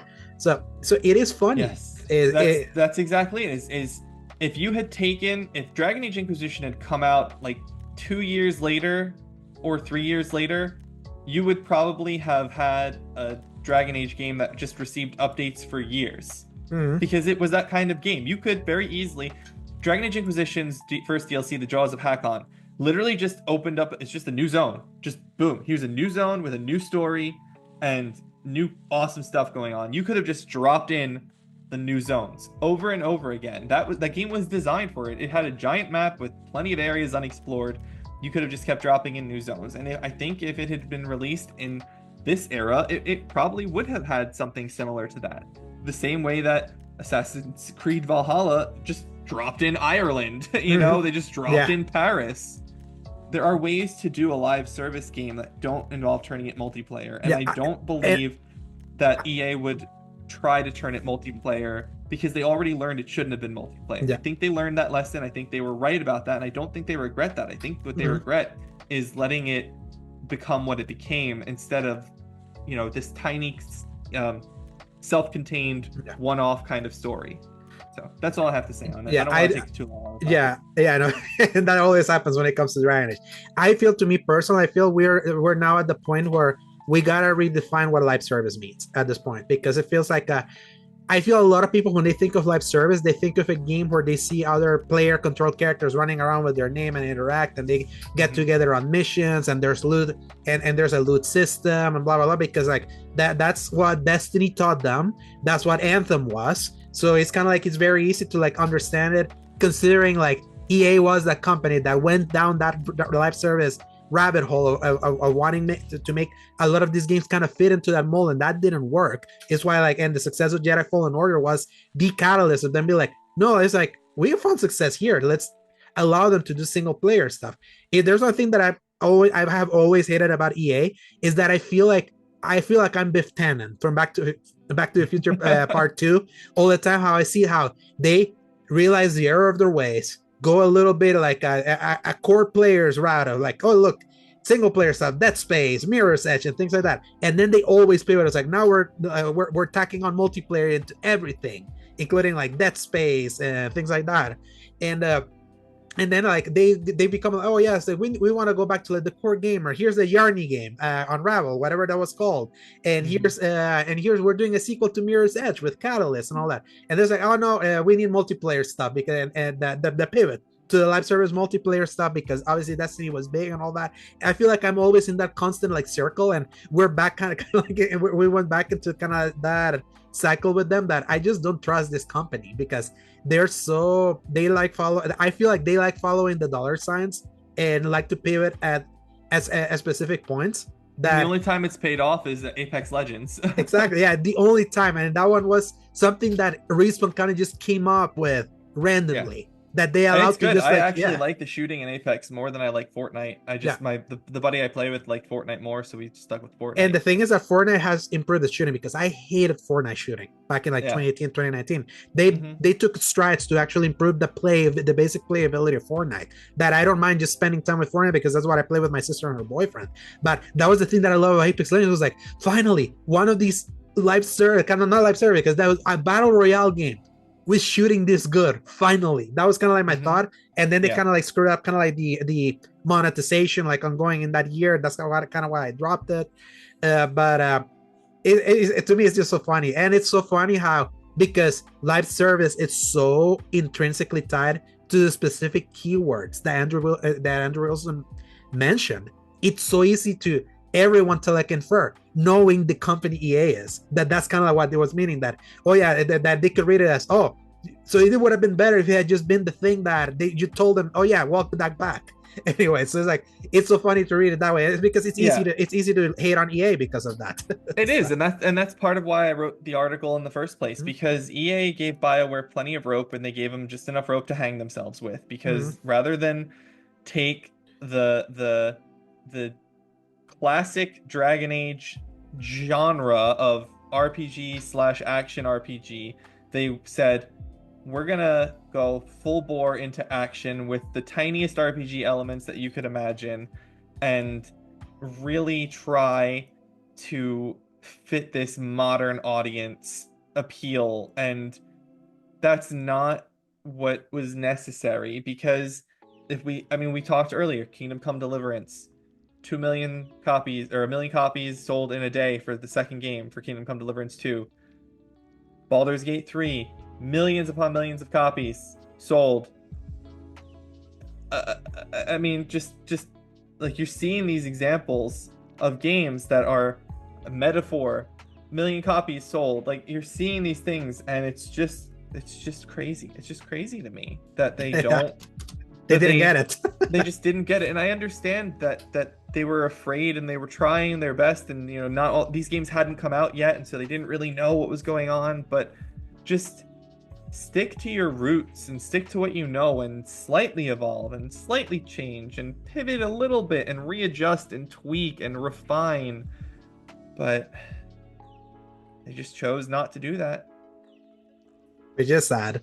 But it is sad, but that's it. That's all we'll say on that one. Yeah, will this be the last time we talk about Dragon Age: The Veilguard? That's what's gonna be funny, because it feels like every time after we got like on a deep one, it's like, okay, I think this is the last time, and then the BioWare layoffs happen, and we went back. It's so funny how it feels like this game, like, it's always constantly like in our rotation for news. So, and now like we're gonna go into like plenty of quick headlines, Joe, because there's like plenty of them that the headlines kind of speak for themselves in a way. So the first of the quick headlines will be that Fallout New Vegas' lead writer Jose Gonzalez has rejoined Obsidian, but insists it's not for a sequel to New Vegas. So obviously, Jose Gonzalez, he worked with Obsidian from like 2008 and 2011.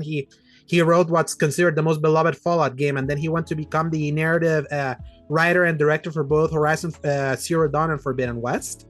I would say like the lore, it's this one of the strongest things about that game, and I credit that to him. And apparently, like he is coming back as a creative director for Obsidian. Was kind of like what I was reading about, but we'll see. It's like, to me, it's like, how do you go back to Obsidian when such high demand for a new Vegas is there? And apparently you're not gonna work on that. It's like their handling of the Fallout IP right now over at Xbox and Microsoft and Bethesda is like really weird right now. So I think you have not played Fallout New Vegas, so you have I'm not really a Fallout person. I've tried 3 a little bit. I just don't like the look of it. I don't actually really care for retro modern future games, like that retro high tech thing. Like that doesn't appeal to me. Like the Outer Worlds. I like the Outer Worlds despite that aesthetic, not because of that aesthetic. Yeah, and I think that it happens. The thing that happened to me is like you didn't experience Fallout also right when it came out and it was at the Zeitgeist. I feel like games they have the Oblivion Zeitgeist.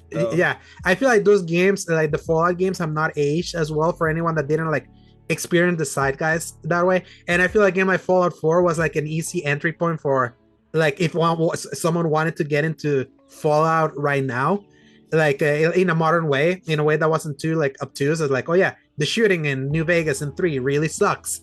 So in comparison, it's supposed to be bats. It's supposed to be a bats game, and I play Fallout 4 like a shooter. It completely. So I look forward to seeing what they do with this guy being back to Obsidian, because I do know the pedigree of New Vegas' storytelling, and again, as someone who has enjoyed the Pillars games and who enjoyed the Outer Worlds, the writing on those games is good. Like there's no qualms I have about the writing in those games, and so having someone who wrote other really good stuff come back to lead the teams, that sounds like a good plan to me. Yeah. And now real quick, if they remaster Fallout 3 in New Vegas, will you jump in? It depends on how much work they do to it. Like if they're like more closer to a remake than just kind of like an upres, because you can technically play them at high specs right now on PC. Like it's there. If it's more remake and they like fix the stuff about it, I would give it a shot at least. I would probably try it. Yeah. Because it is supposed to be so good. I'm willing to. I'm willing to open my mind to it. Give me my Oblivion remake. Yes, it's supposedly coming. People are insisting. Like some of those like Reliant ones. So obviously the next big headline, Capcom shares new Onimusha details and confirms a PS2 remaster of Onimusha 2 is coming in 2025. They did the Capcom, kind of like that Capcom showcase, I think it was yesterday or 2 days ago. Yeah. Where they didn't really say much, and with Onimusha, they just confirmed it's gonna be like a heavy action title with a horror theme, with plenty like with plenty of high-speed action and blah blah blah. And then at the end, they were like, oh yeah, we're remastering the second Onimusha game because there's a remaster for the first game that came out in like 2019 already available, and it's $9 right now on sale. So that series that was kind of like the sort of competitor to Devil May Cry back in like the PS2 days, they were like, if you wanted something that was like more grounded and darker, you had your Onimusha. And if you wanted something more stylish, was still dark, you had Devil May Cry. So that was these were the two flavors. And Onimusha has just been MIA for a while because then they kind of went hard on DMC after, and now Onimusha is like slowly coming back. So I wonder, not to dwell on it too much, but I'm just curious, what made them release the remaster in 2019 and then wait half a decade plus to release the remaster of 2 and announce the 4th one? Like that's honestly the only thing I can think is that they just have so much money from all of their other games doing well that they're willing to take the risks on these smaller games. Like that's all it could be. That's 100% what would have happened. How does Capcom release Kunitsugami Path of the Goddess? Like why? Yeah, I feel they doubled down on Resident Evil after like 2019 because Resident Evil 2 remake did so well, and then immediately followed up with 3. Then they did Village in 2021, obviously Resident Evil 4 on 2023 and things like that. So, and Monster Hunter, they also released Rise, so that was kind of doing stuff for them. They were probably kind of like loading the cannon so that they could then go back to like more quote unquote niche stuff like Dragon's Dogma 2 last year. So that's kind of what would happen. Like they doubled down on like the moneymaker so they could like, And Dragon's Dogma made money. So yeah, there you go. Yeah, and they probably wanted to like fill up the war chest. Kind of how I see it is like, oh yeah, like let's double down right now on these things that really blew up for us. Like obviously Monster Hunter World had just become like their biggest selling single game in their history. Yeah. And Resident Evil was like improving. So yeah. The nice thing for Capcom is that they have done enough games that are high quality and successful in financially that they now have the ability to have the games that are financially not so successful like Kunitsugami and but still critically acclaimed and win that goodwill back. Not win the goodwill back, but continue to build the goodwill, because business is nothing more than making money and making goodwill. And most of the time, if you want to make money, you're not going to make the goodwill. But if you're making money already, then you can spend a little bit of money to build that goodwill up, and then you'll end up in a position where you can make Onimusha 4 and remaster Onimusha 2 and just because you want this is to. Onimusha 5 technically, because there was an Onimusha 4 on PS2. I don't know anything about Onimusha, but you understand the point. Yes, no, and I do like that they have such a fun ton of goodwill. Think about it this way: do you remember Exoprimal? Yep. That was a flop. Like that was a critical flop, and a game that was supposed to be their attempt at a live service shooter that they were gonna support. I think they cut support like in less than a year. That didn't hurt them. Dragon's Dogma 2 obviously was like critically well received, sold well. The afterglow of that game is probably like one of the more like steeper like declines that I've seen, kind of like from sentiment around like the hype of that game going into that game's launch, and when people kind of like saw it in the end. I feel like Dragon's Dogma 2 is like one of their most quote unquote most disappointing games that they released, but that didn't matter because it still made the money, sold well, it was critically well received. So if that disappointment was fleeting, didn't hurt them because they had that much goodwill that they can still spend. And then they announced Onimusha and Okami coming back. It's like they're like bringing back their series because they have that much in their war chest that they can attempt this. On top of like, we know the next mainline Resident Evil was announced last year just in their random stream where they put Resident Evil 7 in the phone. They're at the same time, that's when they announced, oh yeah, we are the team making 9. So you know that's coming. It just hasn't been officially shown. So Capcom is really strong, and I like that because I love like old franchises being revived for like modern generations, kind of like and seeing them to be successful. Like I wasn't expecting DMC5 to be translated so well for like a modern audience, and they did it so well and staying true to that franchise after they screwed up a reboot in 2013. Like completely ignoring what DMC is all about. It's like Capcom is going from strength to strength, and they have enough before people really turn on them. So really excited to see it. Let's see if you like this one. Like if you try, like whenever you get to Onimusha, whatever the subtitle is for this new one, if you play it and if you like it, who knows? So I'll take a look and see. No promises on playing it, but it's worth looking into because I know it is beloved. Yeah, I know Mike Huber from ECL has been like, he had another get hype moment when Onimusha 2 was like was announced in the remastered stuff. And he's been eating good for like the things that he loves. That's his trademark. Another headline: PlayStation is reportedly prepping a February state of play for Valentine's Week. So this also came from Nate the Hate, who, after getting the Switch 2 announcement, so right now everyone takes his word as canon. He has a pretty good batting average. Other like leakers, there was kind of like a Brazilian leaker said that apparently this state of play would launch on Valentine's Day, which is on a Friday. I doubt that. State of plays usually are a Wednesday or a Thursday after. I doubt they would want to announce their stuff on a Friday. That doesn't seem like a PlayStation thing to do. And this state of play, like it would be the one that theoretically should give us a release date for both Ghost of Yote and Death Stranding 2 on the beach. Which is funny, like because from a later headline, I'm gonna move over for this one. It is funny that Hideo Kojima is teasing a new trailer. He was teasing it in his Instagram around the same time that Death Stranding 2 has been rated in South Korea. Usually, when you get a rating in South Korea, it means a release date is imminent. So we know last time we saw Death Stranding 2 was on the state of play from January 2024. So it's been a year since he's shown something big outside of TGS when he did like a demo presentation of the actors and all that. So That's happening. Ghost of Yota is happening. I'm hoping, wondering, kind of like what we were talking about last week. Will we see anything new other than those two games? Are they gonna prove us that there are actually single player stuff in the chamber? Because right now that's the consternation of the rest of the generation, that the opportunity cost of all these live service games, that's where kind of where the development time went. Uh, and a lot of that has been canceled. It's like, what's left after maybe the Naughty Dog game, the Intergalactic, that we know Yeah. it's not anytime imminent, or Wolverine. So No, nowhere near. Yeah. yeah, exactly. I So am curious. I mean, I have been disappointed by the vast majority of state of plays lately, mhm, so my hype level for state of play is basically zero at this mhm, point, as much as I love PlayStation and it's my primary engagement device with games. mhm. Yeah, they've just been showing nonsense. So They're just so I'm just in a wait inconsistent. and see mode. Yeah, That's all.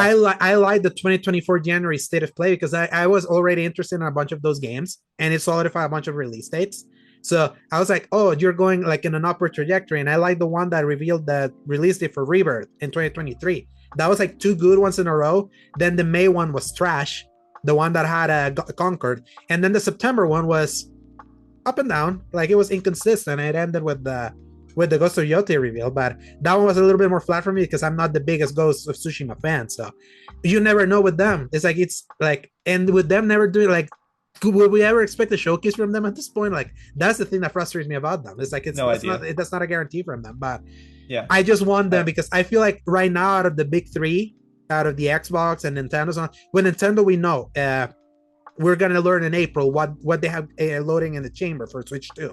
With Xbox, I mean, last time they did a showcase, it was a terrible showcase. So. yes, and PlayStation always, when they do something terrible, they never do it again. Their last E3 conference was terrible, the 2018 one, and then It they was never did it. interesting. Yeah, the one that had a intermission after the first demo, I'll never forget that. That was like so horrible. But we'll see. I'm always excited to hear about announcements, and I just want to see what they have because out of the big three, I feel like right now it's feeling the most sparks in the Sony land, and they have the advantage that Xbox is just giving them everything because they own so much. So like they're providing the games for early in the year that you can play on PlayStation. So I already read the other headline about Death Stranding 2 being rated. Another headline: there are no victims in Xbox's multi-platform era, says former PlayStation exec Adam Boyce. He compares PlayStation to Xbox, Xbox to HBO, Xbox to Netflix, and Nintendo to Disney. So basically, he had an interview with Danny Pena from Gamer Tag Radio, kind of like to give his opinion of like this new strategy from Xbox, where they're like becoming a third-party publisher, and then he was like, yeah, no one loses there. Like Xbox is getting all that money from all their selling, and that gives them their identity. Whereas on PlayStation, because they're all about their prestigious single player thing, they're kind of like an HBO that's all about the quality, and Nintendo has that Disney quality to them. So there's like no real harm, and I'm like, I mean, it is harm if you care about the box of the Xbox. That's you're muted. Yeah, I was gonna say the victim, the harm of this is the Xbox owner. Yes. That's really it. Yeah, Because they're the ones who get with the worst console without the PlayStation exclusives. yeah, And that's it. Yeah, and it's like the only reason you would want the Xbox is just to pay a subscription where you rarely play, and that's like it's clearly shown that's a pretty flimsy like thing to be in the market because that has to move the needle. I thought it would be like, hey, you get all the same games that you get on the other platform, but you get them for cheaper here. That hasn't swayed people. So it's interesting thoughts from one of the execs that killed Xbox One with their he was the guy that shared with Shuhei Yoshida. Yeah, back in 2013. So another headline. Grand Theft Auto 6 is on track to release in fall 2025. Take-Two says in a recent earnings call. No word yet on the next trailer or a solid release date. So yep. I don't think there's really anything to say on that. Exactly. It's little box, it's fall 25, and that's it. Good. Yes. I'm just curious. It's like, when is that released? Because I feel people are still playing chicken. They're still waiting to see where they drop the bomb. But so it'll come. It'll come. Yeah. Next headline: Nintendo confirms Switch 2 Nintendo Direct time will take place on April 2nd at 3 p.m. CEST, 2 p.m. GMT, 6 a.m. Pacific time, and 9 a.m. Eastern time. So at this time it'll be my 7 a.m. because of daylight savings. The last time I woke up so early for a Nintendo Direct, I was supremely disappointed. This is their new hardware. This is their new lineup. I'll make the exception. I'll wake up for this to watch. I mean, I have to be awake because I'll be working. Yes. But I can't guarantee I'll bother watching. I know. Yeah, I'll definitely watch and see it because it's like this is their opening salvo.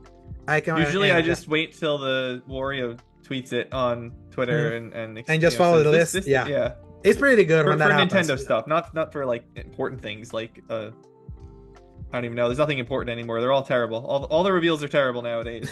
Game Awards, not like the Game Awards where they actually had good stuff this year. Like that, yes. I watch. Oh yes, that was one of the best Game Awards ever. Like in reveals, from when it comes to reveals, and also in awards. In awards, it was better than most. Staying on the Switch headline, Switch 2 price will quote consider the affordability customers expect from Nintendo, says president. So obviously, there's been a bunch of talk about in other words, that means nothing. That doesn't mean anything. Yeah, they were kind of mentioning about like what the price will be with the inflation, what inflation is currently like on what the Japan yen, like the strength of the yen is right now in Japan compared to where it was back in 2017. So they're saying that they're considering all of that while keeping in mind that they need to keep this affordable because that's what made the Switch so successful. So I still say it's a $400 machine. If it's higher, I'd be shocked. So yeah, I haven't put a bet down, I don't think, on it, but I think 400 is probably right. Mm-hmm. I would not fall out of my chair if it was 500. Mm-hmm. But I think their play is going to be 400, and then they'll do the OLED for 450 like they did before. Yeah, I think that makes the most sense for Nintendo, especially if they're not gonna cut the price of the original Switch. That is still $299 to this day. Yeah. With the 349 OLED and the 199 Lite, it feels like the next step is the 200. It's the 399 like improved Switch 2 with better hardware. So we'll see. And then another headline: Monster Hunter Wilds Open Beta 2 starts later today when we're recording. So when this episode goes live, you'll be able to play that beta. And they mentioned something that it will offer bonuses for the full game if you play on that beta. And if you create your character, it's not gonna carry forward the progression, but it will carry your character and it's gonna give you these bonuses. You can go watch their showcase from 2 days ago to see what those things entail. Like I'm gonna play the beta because I couldn't play it last time because my console died. So I'm gonna try it. I wasn't gonna play it, but if it gives me cool stuff, I might. Yeah, might as well jump. Download it. How long is it on for? Until the weekend. I think there's gonna be 2 weekends where they're gonna be able to play. So okay. So you can play it while. Yeah. Okay. I just want to make sure I have the time. Yes. So. Another headline: Star Wars Outlaws latest patch adds DLSS 4 for PC in lieu of the 50 series kind of like launching, and an updated PS5 Pro PSSR upscaling. This is one of those games on PS5 Pro that was pretty bad with the PSSR because it was using that old one that made foliage muddy AF. This time, like they're doing the new improved PSSR that you can see in Jedi Survivor and a bunch of games that they've updated. And my dog's getting antsy. I just saw her that she just like lifted up to see herself in my mirror over there. But people won't know that. But I actually tested it really quick. You don't live in a black void? I don't. I just like hiding my room over here. And I tested it briefly before trying Kingdom Come Deliverance 2 because like I still haven't installed. Let me see. And I was like, oh yeah, I can see it. I can see the improvements. So next headline: Metal Gear Solid Delta Snake Eater releases on August 28, 2025. So earlier today, it leaked on the PSN listing, and then they put out a trailer. That's I am really like seeing like what they showed on that trailer. I was like, I got the warm and fuzzies because I love Metal Gear Solid 3, and seeing it in a modern take, I would love for you to try this. Like legit, I would love for you to try this all the way like when we get there. My birthday's in April, so yes. My April is in August. My birthday is my April is in August. My birthday is in August. It's been a day, people. I have a really like angsty dog here next to me. That's where we're kind of going. All right. Well, we're almost done. Yeah, we're almost done. Bring this one home for the poor pup. Oh yes. So another headline: Xbox confirms is bringing 2 real-time strategy games, Age of Empires 2 Definitive Edition and Age of Mythology Retold, to PS5 this year. So that continues their whole commitment of the no red lines, that everything's coming over. Rumor said that Starfield will be the next one that they announce after this one. We'll see about that one. But yeah, this this news will become less news. Everything's coming over for them. Yeah, I played a little Age of Empires in the past, but Mhm. not nothing noteworthy. I don't remember it. My cousin was a big fan of it. He liked the Age of Empires things. I never I really got love into Age of those Myth. ones. Age of Myth was my favorite. I love that one Okay. on PC, and I played it briefly on Xbox. That's a PC game for me, but it's like Hmm. Age of Myth is where it's at. Yeah. Then next headline: Lies of P publisher Neowit signs the next game from Arcane founder Rafael Colantonio. So if you were a big fan of like the Praise and the Dishonored, the next game from that guy after he left Arcane is gonna be published by the Lies of P guys. That's all we know about this one. Sounds good. I really Yes. like Dishonored. I love Dishonored actually. Mhm. 1, 2, and Death of the Outsider. Excellent. Sweet. And then next headline. Hideki Kamiya video reveals 5 more leads have quit Platinum, including Bayonetta 3's director. So it's like a big exodus is happening over at Platinum. They're just following him to his new Clover studio. So it makes me curious about who actually is left in Platinum working on Ninja Gaiden 4 because that's a co-dev kind of like effort. But it's like it appears it's gonna be more work from the Team Ninja because the talent from Platinum Games is leaving. It's all gone to Clover. So very interesting to see how that goes. So and finally, Multiverse's 5th season will be its last, with the game being delisted at the end of May. Multiverse is one of the most botched launches I can ever think of a Smash Brothers type game that Yeah. was like beta game that you could pay money for and earn stuff, and then the player base completely cratered at the end of 2022. They're like, oh yeah, we're taking it up because we said it's a beta. The full launch will happen later, and then a year and a half later, full game launches with no fanfare and worse than it was on the beta. No shocker that it's gonna get killed literally within a year. Another Yeah. bad handled game from WB Games, including Suicide Yeah, Squad. it's Yeah, just including rest in Suicide peace. Squad. Yeah. So Rest in peace on that one, unfortunately. yeah, I never it's really played unfortunate. it. I never had any particular interest in it. But yeah, it'll be interesting to see if they do something similar or try again. Yeah, it's just like to me, it's like I don't expect anything from WB Games at this point. It's like they don't like Yeah. they're obviously thankfully their current CEO is leaving, the one that was pushing hard for live service stuff. But Hmm. man, like where is that Wonder Woman game? I don't know That what's was that gonna was happen. only like 2 years ago. I think that was like a concept open hiring trial. I wouldn't 2020, expect that for 2021 was 4 years ago. That's when it was first teased at the Game Awards. It's been four no, it wasn't years. 20. Wasn't it 22? No, 21. The same one that Alan Wake 2 was teased the same Game Awards. The one that It Takes Two was revealed. That was the first teaser. Time has no meaning, Joe. Everything just blends together. But Wonder Woman was 21. You will see it. I guess you're right. It was Yeah. 21. It was December 21. Yeah, I remember. It was like back to back. It was Alan Wake 2 and that. So I was like, oh, this is a really cool Game Yeah. Awards. And then it Okay. just fell off the cliff. But that's like the only thing that I care about for them because I won't see a Batman game from them in a while. So WB. And then the Hogwarts Legacy. Apparently they're doing like that complete edition that Rocksteady's gonna work on. I have no idea. Yes. That's been rumored, but like complete. They haven't released anything. There's nothing to complete. It's Exactly. just the game. So we'll see. They're a really disastrous company at this point. So But that's okay because Yeah. we have many plenty of other more. games to play. Speaking of, Joe, you can read the release dates for the week of February 9th to February 15th. Yeah, so this upcoming week here for February 9th through February 15th releases of 2025, of course. That is Civilization 7 for PC, PlayStation, Xbox, and Switch. That is both PS4 and PS5 and the Xbox One and Series consoles. Coming February 11th. I am not excited about this game. The I reviews love came in lower. Civilization. Yeah, the reviews came way lower than I was expecting. Not me. I did not pick it on my fantasy team because I had a feeling it wasn't going to be as good, and I put it on the Sifted Fantasy Draft League that they do, where you can pick all the games and everyone can pick the same, and it's a point tally. It's the very bottom because I had a feeling it was not going to be great after I saw some of the things that I saw about the changes. Anyway, The Executive comes to PC on February 11th. Phantom Breaker Battlegrounds Ultimate comes to PS5, PS4, Xbox Series X and S, Xbox One, Switch, PC on February 13th. Afterlove EP comes to PS5, Xbox Series X and S, Switch, and PC on Valentine's Day, February 14th. The Legend of Heroes Trails Through Daybreak 2 comes to PS5, PS4, PC, and Switch, also on February 14th. Tomb Raider 4, 5, and 6 Remastered comes to PC, PS4, PS5, Switch, Xbox One, Xbox Series X and S on also February 14th.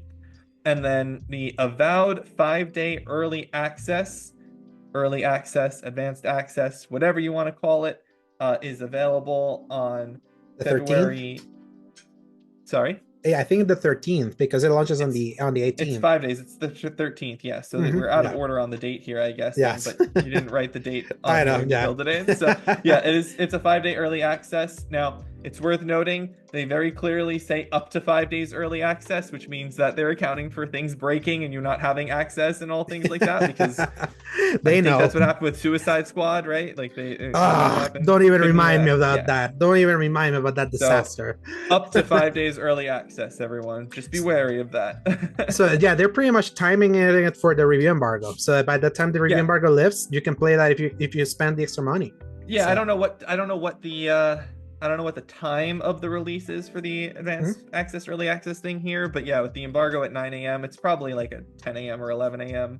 Eastern availability. I think didn't Kingdom Come Deliverance 2 go up at like 10 a.m. or 11 a.m. Eastern? So, I was wanting to play it. Like when I pre-ordered, I was like, I have to wait until the morning to play it, and then I was kept playing Doom and got sucked in. So that's it for this week's episode. So hey, Joe, where can people find you?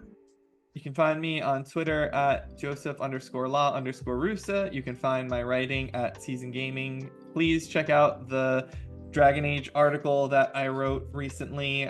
It was very important to me. It meant a lot to just say those things. It always means a lot when I write Dragon Age related things, but you can find that article on Season Gaming's website. And it was called The Death of Dragon Age Isn't Entirely EA's Fault, because it wasn't. So go ahead and check that one out on Season Gaming. And that's it right now. You can check my Avowed review when it comes out in a week. I guess 6 days from when you guys would be hearing this. So it would have been out 6 days that morning, assuming Alex gets this one up on time. Yes, I think we will. And yeah, that's it for me. Alex, what about you? They can find me at A_Drew on Twitter /X, at A on Blue Sky, and my written content over at seasongaming.com, where they can read both my Eternal Strings review and my combined technical review we did for the Final Fantasy VII Rebirth PC version. So that went live last week, so it's available now. And then for my next review, who knows? I still have to figure out what's gonna be for me for February, because Assassin's Creed is delayed.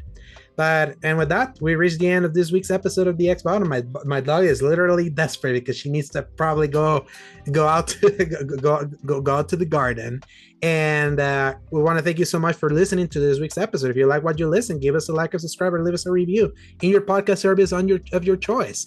And we'll see you next week, same time, same day here in the X Bottom. And press X to play. Hasta la vista, baby.